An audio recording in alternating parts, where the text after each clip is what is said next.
Naomi Fletcher adjusted the camera strap around her neck for the third time in 10 minutes. The weight felt heavier tonight, or perhaps it was just the pressure of being surrounded by people whose jewelry cost more than her annual rent. At 24, she had photographed dozens of events, but the Grandstone Manor charity auction represented a different level of wealth and power. The October evening had painted the historic estate in shades of amber and gold. Crystal chandeliers dangled from vaulted ceilings, casting prismatic light across marble floors that reflected the designer gowns and tailored tuxedos of the elite guests. Naomi wore a simple navy dress borrowed from her roommate, Claire, who worked as a seamstress and had insisted she needed something better than her usual black pants and blouse. Behind the lens, outside the frame. Through her viewfinder, Naomi captured moments of laughter, champagne toasts, and casual displays of wealth. A woman in diamonds adjusted her necklace. A silver-haired gentleman bid $40,000 on a painting with barely a raised eyebrow. A young couple posed beside an ice sculpture, their smiles practiced and perfect. She had learned early in her photography career to make herself small, to blend into wallpaper and corners. Growing up in the foster care system had taught her that survival meant being unnoticed. Even now, with her own small apartment and freelance business, old habits persisted. Invisibility felt safer than being seen. The auction organizer, Mrs. Patricia Thornwell, swept past in scarlet silk. She barely glanced at Naomi, which was exactly how it should be. The photographer captured the event but never became part of it. That was the unspoken rule. When green eyes see through walls. Naomi moved toward the terrace to photograph the string quartet when she felt it. That peculiar sensation of being watched. She turned and found herself looking across the crowded ballroom at a man who stood a full head above most guests. He was perhaps in his early 30s, with dark brown hair that held just enough wave to seem effortlessly styled. His black tuxedo fit him like it had been crafted specifically for his tall, athletic frame. But it was his eyes that caught her attention. Even from this distance, she could see they were green. Not the pale green of spring leaves, but deeper, like forest moss after rain. He was staring directly at her. Not at the couple beside her or the sculpture behind her. At her. Naomi quickly looked away, heart hammering against her ribs. She busied herself adjusting her camera settings, though they needed no adjustment. When she risked another glance, he was walking toward her with the kind of confidence that suggested he had never questioned his place in any room. A voice like velvet. The crowd seemed to part naturally for him. Women turned to watch his progress. Men straightened their postures. Naomi considered retreating to the kitchen, but her feet refused to cooperate. He stopped directly in front of her. Up close, she could see the tiny lines at the corners of his eyes that suggested he smiled often, despite the serious set of his mouth. His cologne was subtle, something with notes of cedar and bergamot that made her think of autumn walks through expensive neighborhoods. "You've been capturing everyone else all evening," he said. His voice was smooth, cultured, with just enough warmth to soften the formality. "But who captures you?" Naomi blinked, momentarily speechless. "I'm the photographer. I'm supposed to be invisible. That seems like a tremendous waste." He extended his hand. Julian Harcourt. She knew the name. Everyone in the city knew the Harcourt Hotel Group. They owned 15 luxury properties across 3 countries, and Julian had recently been featured in a business magazine Claire left in their apartment. The article called him brilliant, demanding, and emotionally unavailable. Naomi Fletcher. She shook his hand, surprised by the gentleness of his grip despite his size. Conversations that matter. He didn't immediately release her hand. "Are you enjoying the evening, Naomi Fletcher?" "I'm working." "That's not what I asked." His green eyes studied her face with an intensity that made her want to look away and lean closer simultaneously. "Do you enjoy being invisible?" The question landed like a stone in still water, sending ripples through her carefully constructed defenses. "It's easier that way." Easier for whom? Before she could answer, Mrs. Thornwell's voice cut through the space between them. Mr. Harcourt, the mayor is asking about your foundation's contribution. Julian didn't look away from Naomi. Tell the mayor I'll find him shortly. His tone carried the kind of authority that expected compliance, and Mrs. Thornwell retreated without argument. You can't just dismiss people like that, Naomi said, though she felt a secret thrill at watching the imperious organizer actually obey someone. I can when something more important requires my attention. He stepped slightly closer, lowering his voice. Stay a little longer after you finish your work tonight. I'll make sure you're seen. The promise that changes everything. The word sent an unexpected warmth through her chest. Not just because of what he said, but how he said it. Like a promise. Like he meant it. I don't think that's a good idea, Naomi whispered, though her conviction wavered. Why not? Because you're Julian Harcourt and I'm a freelance photographer who lives in a studio apartment with a roommate and eats ramen 3 times a week. His smile was slow, transforming his serious face into something younger, more approachable. You think those things matter to me? They should. They don't. He pulled a business card from his inner pocket and pressed it into her palm. His fingers lingered against hers for just a moment. My personal number is on the back. When you're finished here, text me. I'll be waiting. He walked away before she could protest, his tall frame disappearing into the crowd of tuxedos and gowns. Naomi looked down at the card, her thumb tracing the embossed letters of his name. The weight of her camera suddenly felt lighter. Around her, the auction continued. Voices rose in bids and laughter. Champagne flowed. The string quartet played something classical and elegant. But for the first time all evening, Naomi Fletcher didn't feel invisible. She felt seen. And it terrified her. But it also felt like standing at the edge of something that could change everything. The card was still warm from his pocket when she slipped it into her camera bag. Outside the windows, stars began appearing in the October sky. Somewhere in the crowded ballroom, Julian Harcourt was making conversation with politicians and philanthropists. But he had promised to wait for her. And somehow, Naomi believed him.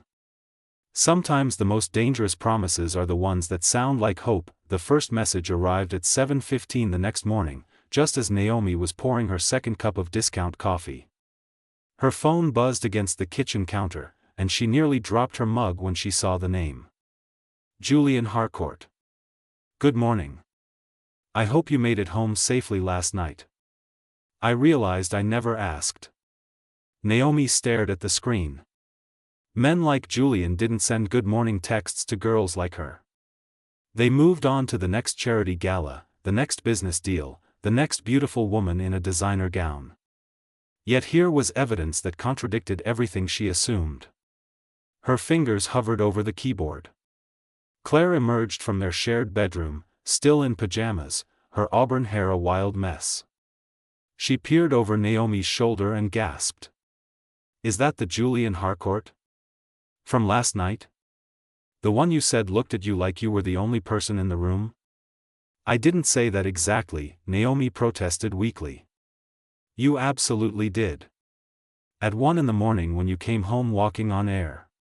Claire grabbed the phone. You have to respond. Now. Before he thinks you're not interested. Naomi retrieved her phone and typed a careful response. I did, thank you. Hope you survived the rest of the auction. 3 dots appeared immediately. He was typing. Her heart performed an embarrassing flutter. Barely. The mayor's speech lasted 40 minutes. I kept thinking about what you said.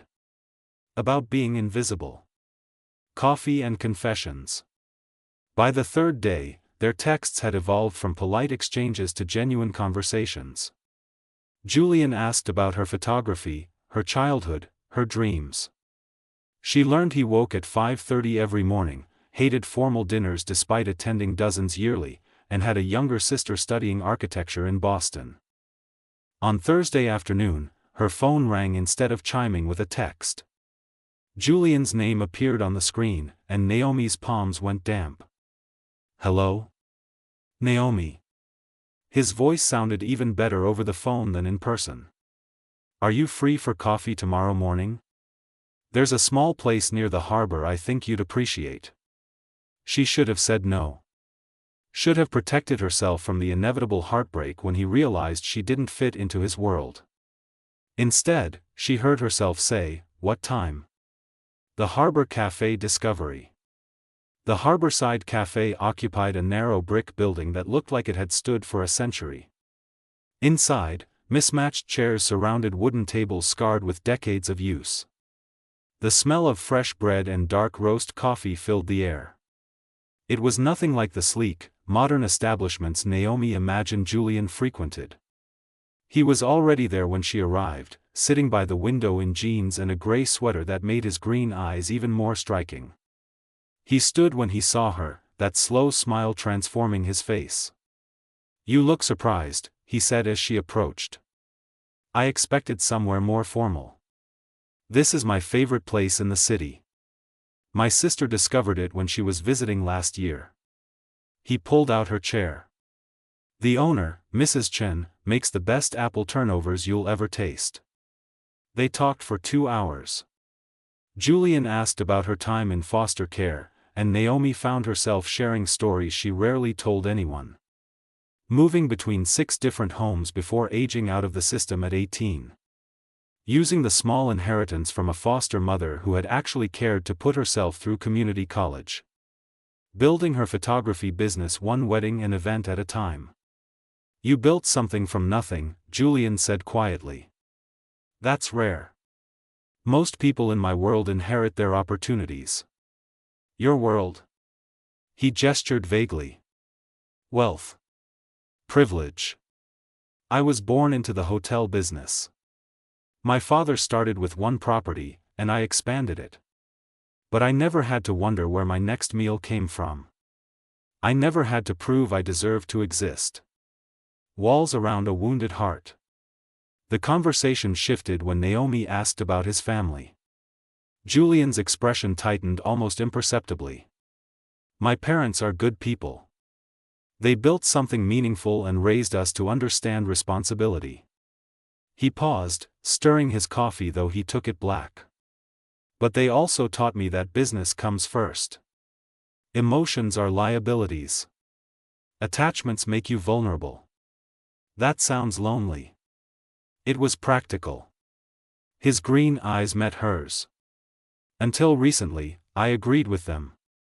The weight of those words hung between them. Naomi felt exposed under his gaze, like he could see all the broken pieces she tried to hide. "I was engaged once," Julian continued, his voice careful. 3 years ago. Victoria came from the right family, understood the business world, fit perfectly into every expectation. 2 weeks before the wedding, I overheard her on the phone with her sister. She was laughing about how boring I was, how the prenup was her real prize. Naomi's chest tightened. "Julian, I'm so sorry."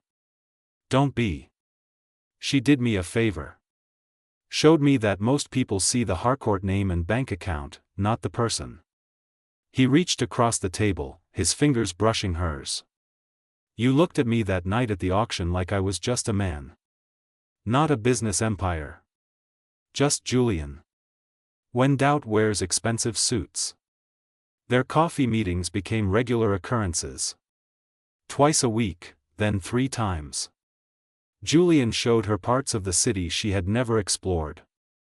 The hidden bookshop in the warehouse district. The rooftop garden at his downtown hotel where chefs grew herbs.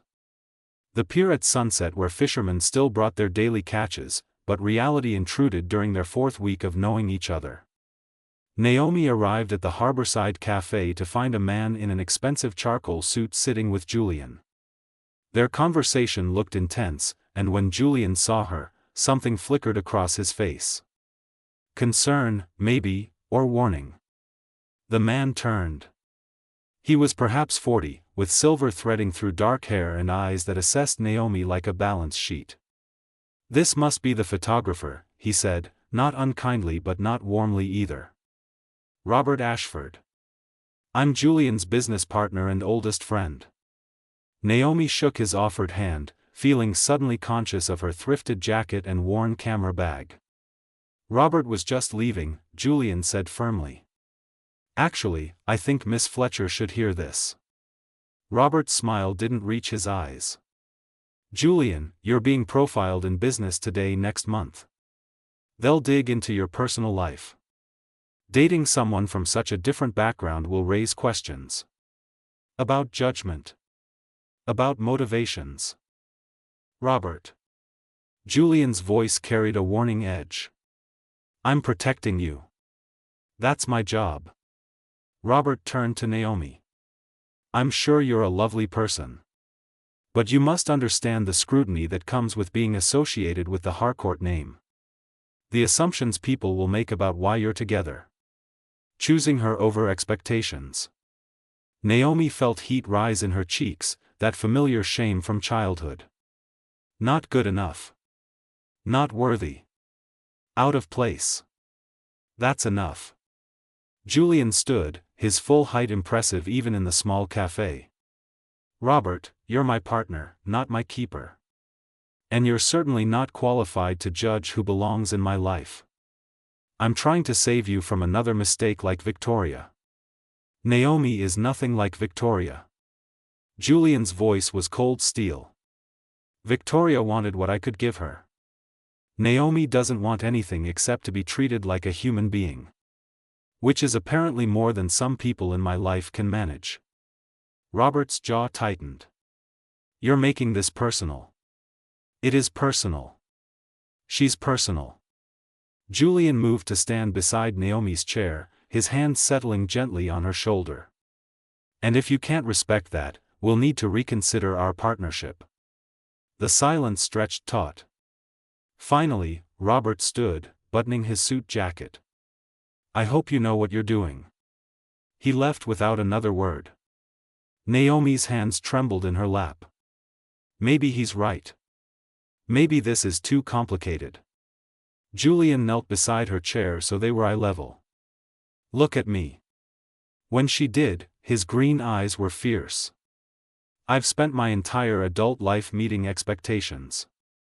Being the responsible son, the shrewd businessman, the perfect heir. I've dated appropriate women and attended appropriate events and made appropriate choices. And you know what? I was miserable." "Julian. You make me laugh, Naomi. You see buildings and find beauty in architecture I take for granted. You care about people's stories, not their net worth. When I'm with you, I remember what it feels like to be excited about tomorrow." His hand cupped her cheek. "I don't care what Robert thinks. I don't care what business magazines write.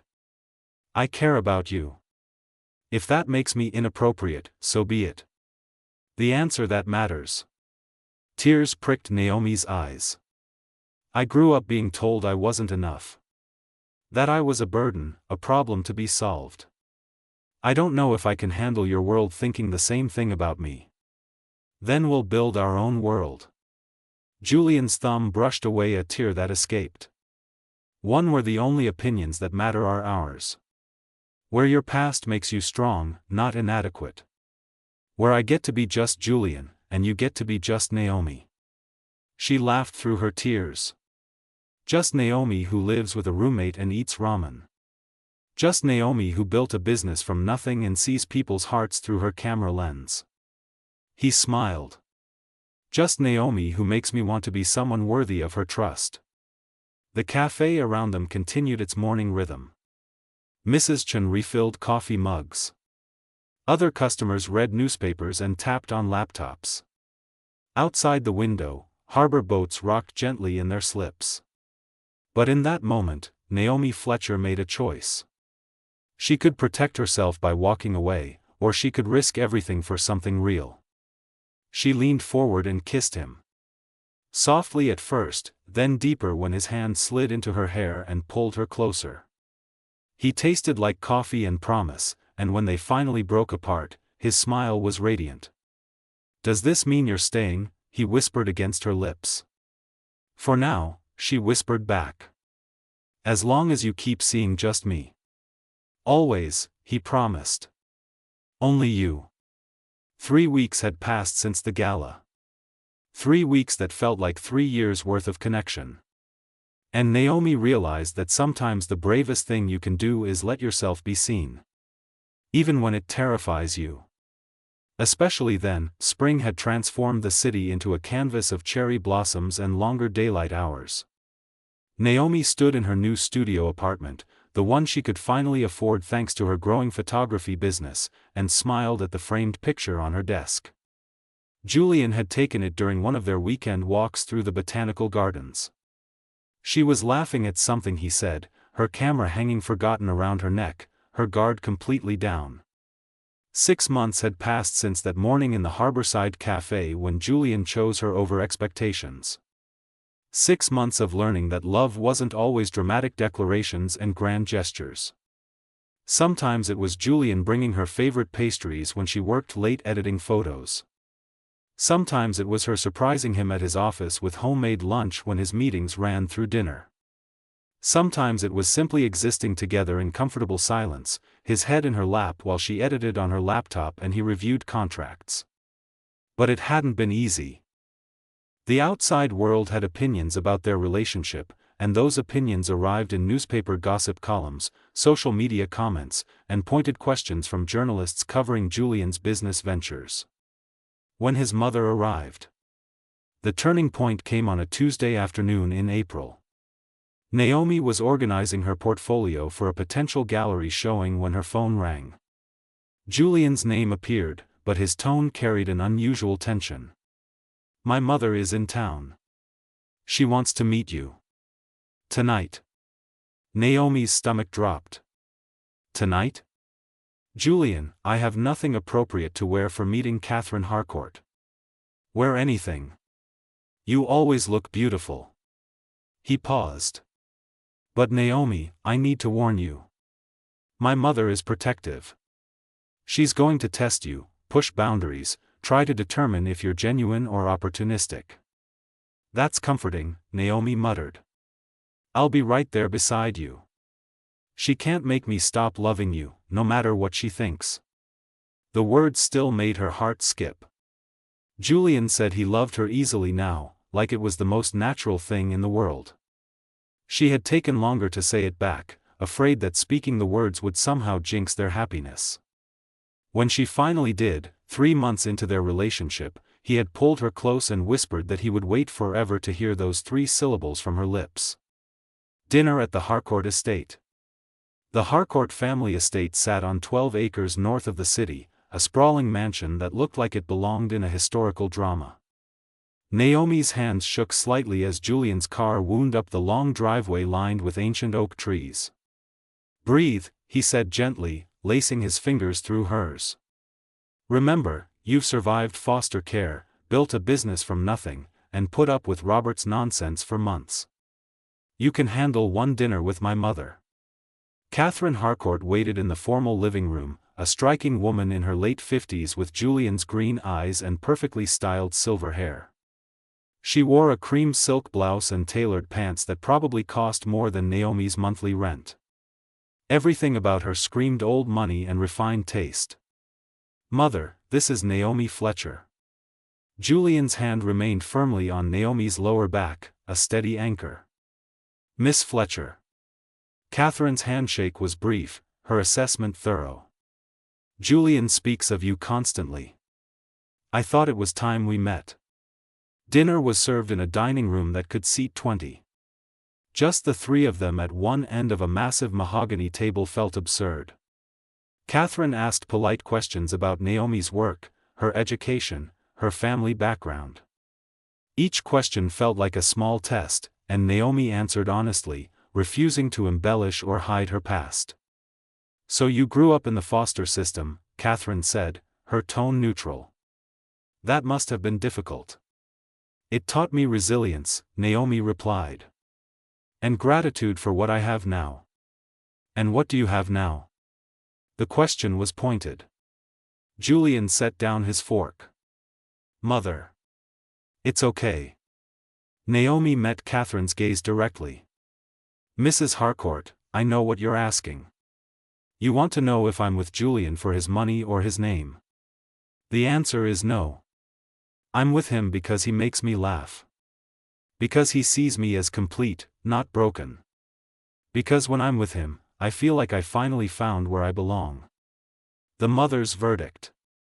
Catherine was silent for a long moment. Then, unexpectedly, her expression softened. My husband came from nothing, you know. His father was a janitor. People said I was making a mistake marrying beneath my station. But he built an empire through sheer determination and vision. Naomi blinked, surprised by this revelation. I loved him not despite his background, but because of it. He understood the value of things in a way my wealthy friends never did. Catherine turned to Julian. Your father would have liked her. She has his eyes. The ones that see potential, not just present circumstances. Julian's hand found Naomi's under the table, squeezing gently. However, Catherine continued, and Naomi's heart sank. You should know that dating a Harcourt comes with scrutiny. People will judge you. They'll assume the worst. They'll dig into your past looking for scandal. Are you prepared for that? No, Naomi admitted honestly. But I love your son enough to face it anyway. Something shifted in Catherine's expression. Not warmth exactly, but respect. Good. Anyone who says they're prepared for this life is either lying or naive. At least you're honest. She lifted her wine glass. To honest women who love my stubborn sons despite their complications. When the storm breaks. The real test came 2 months later. Business Today published their profile of Julian, and while the article praised his business acumen, it included speculation about his relationship with Naomi. Anonymous sources questioned whether she was using him to advance her career. Tabloid websites picked up the story, running old photos from her Facebook page alongside headlines like, From Foster Care to Fortune Hunter. Naomi woke to 17 missed calls and dozens of social media messages. Some supportive, many cruel. People she had never met felt entitled to judge her character, her motives, her worth. She sat on her apartment floor, phone clutched in shaking hands, tears streaming down her face. This was what she had feared from the beginning. Public humiliation. Being reduced to a stereotype. Proving everyone right who said she didn't belong in Julian's world. Her phone rang. Julian. Don't look at the articles, he said immediately. I'm handling it. Julian, they think I'm using you. They found photos from when I was 19 and broke, and they're using them to prove I'm some kind of gold digger. I know what they're saying. I also know it's garbage. His voice was fierce. Naomi, listen to me. I'm calling a press conference for this afternoon. I'm going to set the record straight. You can't. That will just make it worse. I can, and I will. Because I love you, and I won't let anyone destroy you to sell newspapers. Standing in the light together. The press conference took place at the Harcourt Hotel flagship property downtown. Naomi watched from the wings as Julian stood before dozens of journalists, cameras flashing, recorders capturing every word. I called this conference to address recent speculation about my personal life, Julian began, his voice calm but carrying an edge of steel. Naomi Fletcher is an accomplished photographer who built her business through talent and determination. She didn't need me to succeed. She was already succeeding when we met. A reporter called out, but you can't deny the financial disparity between you raises questions about her motives. The only question it raises is about your integrity as a journalist, Julian replied coolly. Naomi came from difficult circumstances and made something of herself. That should be celebrated, not weaponized against her. The fact that some of you see her background as evidence of character flaws rather than character strength says more about your prejudices than her intentions. Another reporter, are you saying you're serious about this relationship? Julian's expression softened. I'm saying that Naomi Fletcher is the most genuine person I've ever known. She challenges me to be better. She sees the man behind the business empire. And yes, I'm absolutely serious about her. Serious enough that I hope one day she'll agree to marry me. Naomi gasped from her position backstage. They had talked about the future in vague terms, but never this directly. Julian found her in the crowd of journalists and smiled. In fact, I was planning to wait for a more private moment, but since we're here. He reached into his jacket pocket. The promise that became forever. Naomi's heart stopped as Julian walked off the small stage and directly toward her. The cameras followed, capturing everything. He knelt before her in front of dozens of strangers, holding a simple platinum band with a single diamond that caught the light.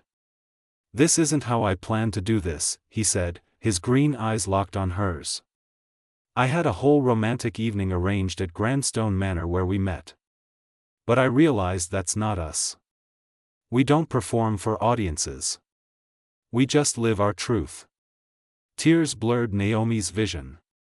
"Naomi Fletcher, you taught me that being seen isn't about status or wealth. It's about being known. Really known. You know my fears, my failures, my dreams. You know the parts of me I hide from everyone else." His voice cracked slightly. "Will you marry me? Will you let me spend the rest of my life making sure you never feel invisible again?" The room had gone silent. Every camera was pointed at them. Every reporter waited for her answer. But Naomi saw only Julian, kneeling before her, his heart in his eyes.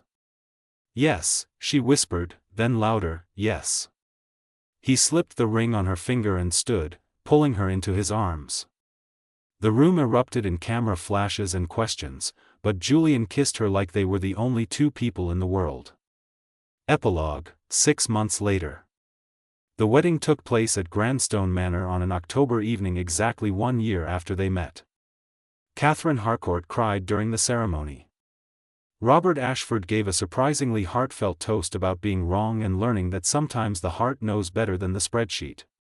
Claire stood as maid of honor in a dress she designed herself. But Naomi's favorite moment came during their first dance. Julian held her close as the string quartet played, the same musicians who had performed the night they met. "Do you remember what you said to me that first night?" he whispered. "You said you wanted to know what happens next." "I remember. What do you think now? Was it worth the risk?" Naomi looked around the ballroom filled with people who had become family. Catherine, who now called weekly to share recipes and stories. Julian's sister, who had flown in from Boston and spent the whole weekend helping with wedding preparations. Her former foster mother, Mrs. Williams, who sat in the front row dabbing her eyes. Claire, dancing with one of Julian's business associates and making him laugh. "You know what I learned?" Naomi said. "Being invisible felt safe, but being seen by you feels like coming home." Julian's arms tightened around her. "You were never invisible, love. You were just waiting for someone to look closely enough. And you did." "I did. Best decision I ever made." As they swayed to the music, Naomi thought about the scared girl who had stood in this same ballroom a year ago, convinced she didn't belong. That girl had been wrong. She belonged exactly here, in the arms of a man who had whispered a promise and kept it. Sometimes love doesn't find you in expected places. Sometimes it finds you when you're trying to stay invisible, when you're convinced you're not enough, when you're certain the gap between your worlds is too wide to bridge. But the right love doesn't ask you to be different. It asks you to be brave enough to be exactly who you are. And Naomi Fletcher, now Naomi Harcourt, had finally learned that being seen wasn't something to fear. It was something to celebrate. The invisible girl had found her voice. And the world was listening. The end.